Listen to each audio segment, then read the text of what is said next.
Green luminescent fumes thickened and swirled around him, filling the air with the acrid scent of rot.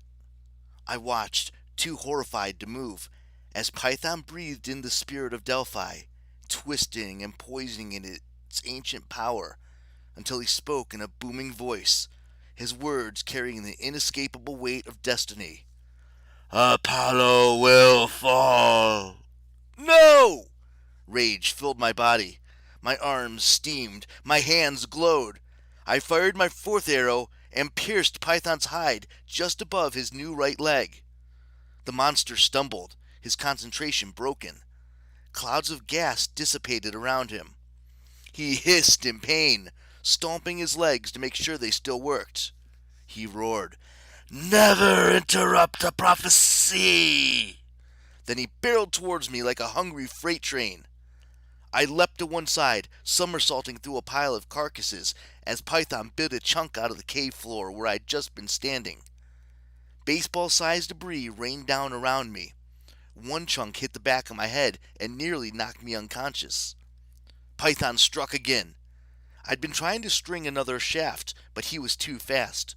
I jumped out of the way, landing on my bow and shattering my arrow in the process. The cave was now a whirring factory of snake flesh, conveyor belts, shredder apparatuses, compactors, and pistons, all made of Python's writhing body, every component ready to grind me into pulp.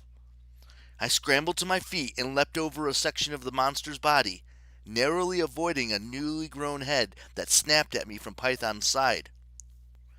Given Python's strength and my own frailty, I should have died several times over. The only thing keeping me alive was my small size. Python was a bazooka. I was a housefly. He could easily kill me with one shot, but he had to catch me first.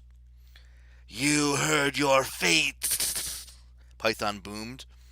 I could feel the cold presence of his massive head looming above me. "Apollo will fall. It's not much, but it's enough." He almost caught me in a coil of flesh, but I hopped out of the snare. My tap-dancing friend Lavinia Asimov would have been proud of my fancy footwork. "You cannot escape your destiny," Python gloated. "I have spoken, so it must be." This demanded a witty comeback, but I was too busy gasping and wheezing. I leapt onto Python's trunk and used it as a bridge to cross one of the fissures. I thought I was being clever until a random lizard foot sprouted out next to me and raked my ankle with its claws. I screamed and stumbled, desperately grasping for any handhold as I slipped off the side of the reptile. I managed to grab a leathery wing, which flapped in protest, trying to shake me off.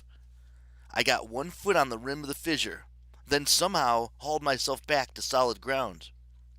Bad news, my bow tumbled into the void. I couldn't stop to mourn. My leg was on fire. My shoe was wet with my own blood. Naturally, those claws would be venomous.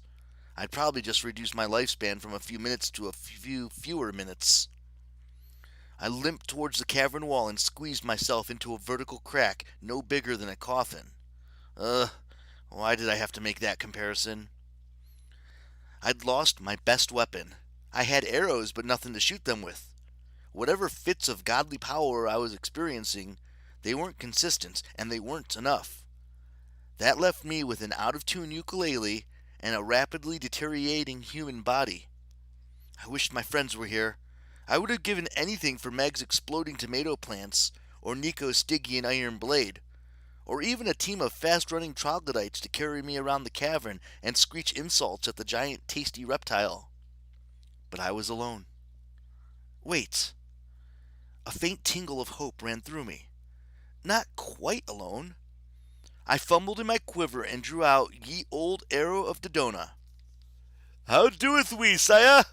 The arrow's voice buzzed in my head. "Doineth great," I wheezed. "I gotteth him right where I wanteth him." "That's bad? Zounds!" "Where are you, Apollo?" Python roared. I can smell your blood. Hear that, Arrow? I wheezed, delirious from exhaustion and the venom coursing through my veins. I forced him to call me Apollo.